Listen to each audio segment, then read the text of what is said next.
আমার দুই ছেলে, ওদেরকে নিয়ে এখন যাচ্ছি মসজিদে। আমার দুই ছেলেকে নিয়ে চলে যাচ্ছি এখন ঈদগাহ ময়দানে নামাজ পড়ার জন্য। 7:30টায় জামাত হবে,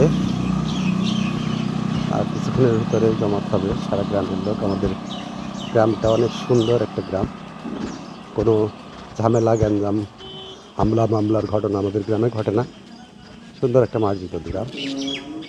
মাথাভাঙা নদীর কোল ঘেঁষে এই গ্রামটিতে সুন্দর মসজিদ কমিটি, তারা এই বারে বারে কিন্তু এই মসজিদে ঈদগাহ সুন্দর করে সাজিয়ে তোলে।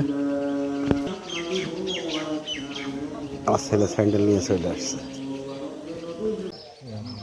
এবং একটি কাজ আরেকটি কাজকে মাথার ভিতরে ঠুকর মেরে মেরে হত্যা করে ফেললো। হত্যা করে ফেলছেন। তারপরে তখন ওই কাজ কি করলো, পা দিয়ে মাটিগুলো আস্তে আস্তে ঘুরে, ঠোঁট দিয়ে মাটিগুলো ঘুরে তখন আরেকটি কাজকে মাটি চাপা দিয়ে দিল। এটার পরের থেকেই সে বুঝতে পারলো যে না, আমার ভাই মারা গিয়েছে, তাকে আমাকে মাটি চাপা দিয়ে দাফন করতে হবে। সম্মানিত হাজিরিন, এভাবেই যুগে যুগে এই কুরবানি হয়ে এসেছে একমাত্র কেবলমাত্র আল্লাহ রাব্বুল আলামিনের তাকওয়া। এই যে তাকওয়া আল্লাহর উপরে অর্জন করতে হবে, এই তাকওয়া অর্জন করার জন্য আল্লাহ তাআলা কুরবানির নিয়ম করে দিয়েছেন।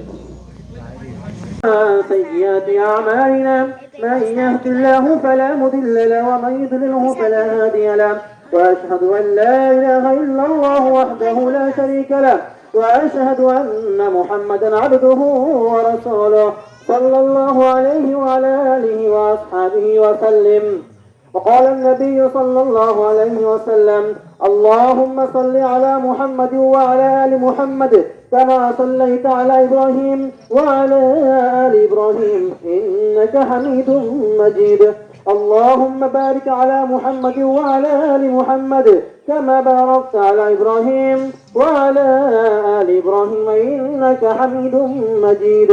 ورضى اللهم عن الصحابة أجمعين خصوصا منهم الخلفاء الراشدين أبي بكر وعمر وعثمان وعلي وعن التابعين ومن